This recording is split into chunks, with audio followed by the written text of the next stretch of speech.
All right, welcome back. Joining me in studio now is Major Retired Venant Digila, Head of Operations at the Kenya Red Cross. Thank you so much for coming in. I know you've been on the ground pretty much the whole day, so thank you for making time this evening. Let's begin with the emergency response, Venant.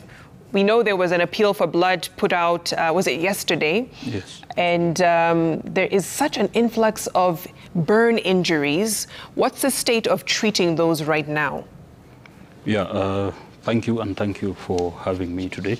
And we have been responding to this unfortunate situation since when it happened. And we find ourselves in the emergency response even up to today because we are seeing some of those who are affected, some of those who got the burns injury coming out as late as today. For example, up to today, we have responded to 113, beside the ones which went to hospital. This is because, of course, there was a lot of trauma, and many tried maybe to run away. And many also maybe little understanding and awareness around burns injuries. That's when they're coming out today. So we have been forced to continue responding through first aid and basic treatment of those injured, and the numbers continue to increase again today until we finished some of the supplies we had. We had to order again the essential supplies to manage burns at that stage. So it is an incident which initially appeared like very short term as an emergency, but we find ourselves continuing again. And how many households have been affected so far? So far we have 305 which we have been able to verify as affected, but we still have our tracing desk open. So that the ones which maybe are in hospital, the ones which were living alone in their houses, we continue to look for them and identify. So we have not closed this, but as of now, we have 305 families. So what are some of their major needs? We're looking at food, shelter, even sustenance, because some of them can't work because of the injuries. Yes, thank you again for most of the well-wishers have come out to support with food.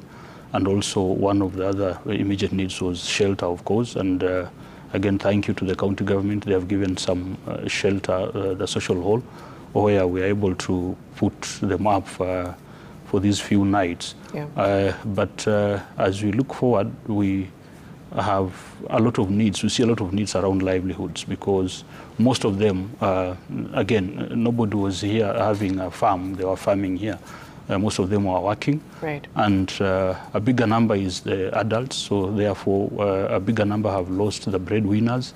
So it is about livelihood support. Of course, there's that early recovery needs around shelter and also household items, but more will come around livelihoods as we move forward. Right. Another thing that cropped up, Venant, was the number of missing children.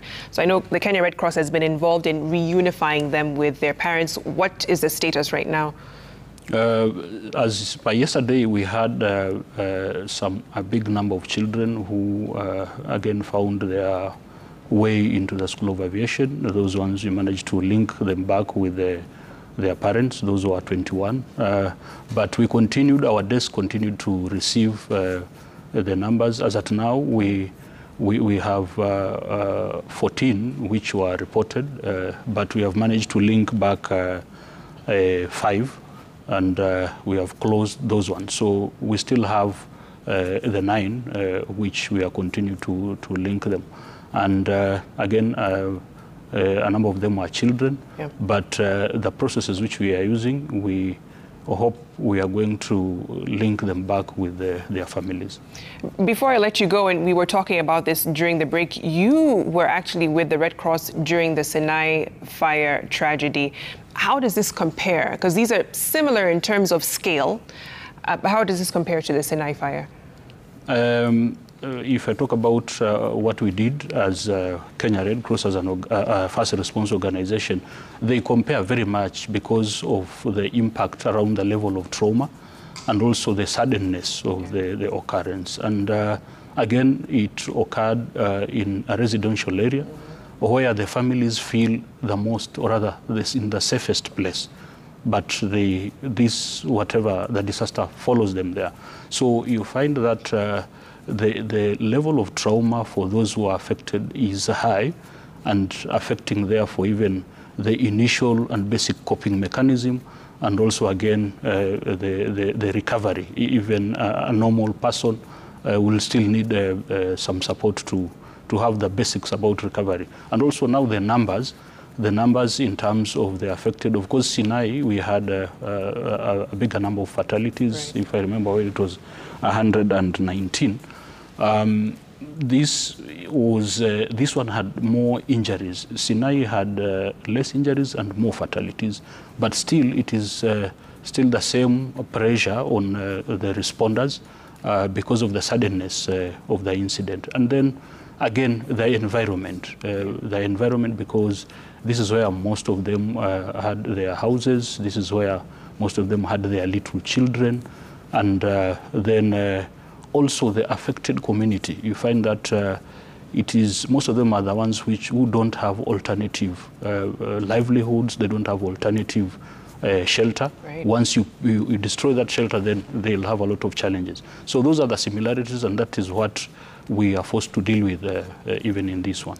I have to ask this because you already alluded to it in terms of where do we go from here, especially for the families that have been displaced, the temporary shelter. In the interim, what's the plan to ensure that they have at least a roof over their heads? Yeah, in the interim, this is very, very transitional. The arrangements we are putting now are very transitional, and they're expected to be so.